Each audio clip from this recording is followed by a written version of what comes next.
মাননীয় সড়ক যোগাযোগ মন্ত্রী ইতিমধ্যে ঘোষণা দিয়েছে যে হেলমেটবিহীন কোনো যাত্রী মোটরসাইকেল যাত্রী তারা সড়কে চলতে পারবে না।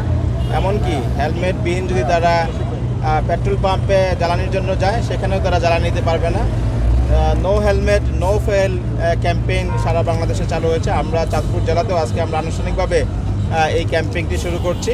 আমরা ইতিমধ্যেই চাঁদপুর জেলার প্রতিটি উপজেলায় বিভিন্ন পয়েন্টে যারা হেলমেটবিহীন মোটরসাইকেল চালক যারা রাস্তায় নেমেছে তাদেরকে আমরা ট্রাফিক আইনে জরিমানার আওতায় নিয়ে আসছি। আমরা ইতিমধ্যেই বেশ কয়েকদিন ধরে মানুষ যাতে হেলমেট পরিধান করে রাস্তায় নামে সে ব্যাপারে আমরা জনসচেতনতা সৃষ্টির জন্য বিভিন্নভাবে প্রচার চালিয়েছি। তারপরেও যারা রাস্তায় নেমেছে তাদের বিরুদ্ধে আমরা আইনানুগ ব্যবস্থা গ্রহণ করছি।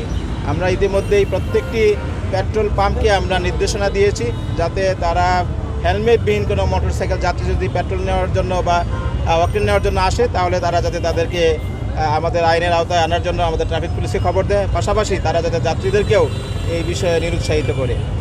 পাশাপাশি আমরা আরেকটি কাজ আমরা শুরু করেছি। আপনারা জানেন যে সড়কে শৃঙ্খলা আনয়নের জন্য রেকারের খুব প্রয়োজন। যারা নাকি অনুমোদিত জায়গায় পার্কিং করে রাখবে, দীর্ঘ সময় যানবাহন চলাচলে বাধা সৃষ্টি করবে, সড়কে প্রতিবন্ধকতা সৃষ্টি করবে, তাদের বিরুদ্ধে আইনগত ব্যবস্থা গ্রহণ করার জন্য রেকারের প্রয়োজন। আজকে আমরা চাঁদপুর জেলা পুলিশের অধীনে আমরা একটি রেকার সংযোজন করেছি।